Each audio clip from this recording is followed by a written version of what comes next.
नमस्कार दोस्तों, आज के समय में बहुत लोग ब्लैंक चेक दे देते हैं। बाद में वही चेक मिसयूज हो जाता है और उनके खिलाफ सेक्शन 138 का चेक बाउंस का केस हो जाता है। क्या हर चेक बाउंस केस सच होता है? अगर किसी ने आपके साइन चेक का गलत इस्तेमाल कर लिया तो आप क्या कर सकते हैं? आज हम इसी के बारे में बात करेंगे। नमस्कार दोस्तों, मैं advocate Veena Joshi, currently practising in Supreme Court and Uttarakhand High Court. सबसे पहले ये समझिए, सिर्फ चेक बाउंस हो जाना किसी को भी ऑटोमेटिक क्रिमिनल नहीं बनाता। कोर्ट हर केस में एविडेंसेस देखती है और सेक्शन 139 नेगोशिएबल इंस्ट्रूमेंट एक्ट के तहत एक प्रिजम्पशन होती है कि चेक किसी लीगली इन्फोर्सेबल डेब्ट या लायबिलिटी के लिए इशू हुआ था, लेकिन ये प्रिजम्पशन रिब्यूटेबल है, यानी एक्यूज्ड इसे एविडेंसेस के जरिए चैलेंज कर सकता है। सबसे बड़ी गलती लोग करते हैं ब्लैंक चेक पे साइन करके, जिसमें अमाउंट और डेट बाद में भरी जाती है, और यही एक बहुत बड़ा कारण है आपके चेक मिसयूज होने का। अगर चेक देना ही पड़े तो इन कुछ बातों का ध्यान रखिए, जैसे पेई का नाम खुद लिखिए,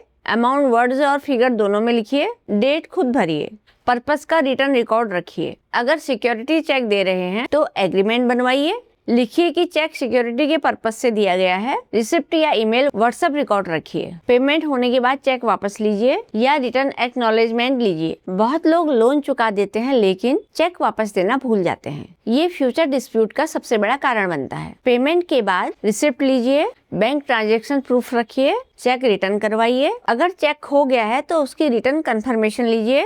अगर आपकी चेकबुक या साइंड चेक खो गया है तो तुरंत बैंक में इन्फॉर्म करिए। पेमेंट स्टॉप की रिक्वेस्ट कीजिए। जरूरत पड़े तो पुलिस डायरी या FIR करवाइए। रिटर्न प्रूफ संभाल कर रखिए, ये बाद में डिफेंसेस के काम आ सकते हैं। लीगल नोटिस इग्नोर मत कीजिए। सबसे कॉमन मिस्टेक लोग करते हैं लीगल नोटिस को इग्नोर करके। लोग सोचते हैं कि नोटिस इग्नोर कर देंगे तो कुछ नहीं होगा, लेकिन गलत है। नोटिस मिलते ही एडवोकेट से कंसल्ट कीजिए, फैक्ट्स वेरीफाई कीजिए, जरूरत हो तो टाइम पर रिप्लाई भेजिए। दोस्तों, अब जानते हैं कि कौन से डॉक्यूमेंट्स आपको बचा सकते हैं। अगर केस झूठा है तो ये एविडेंसेस यूजफुल हो सकते हैं, जैसे कि बैंक स्टेटमेंट, UPI ट्रांजैक्शन की हिस्ट्री, लोन रिपेमेंट का proof, WhatsApp chat, email communication, return agreement, receipt, witnesses अगर रेलिवेंट हो तो। कोर्ट में कैसे डिफेंस होता है?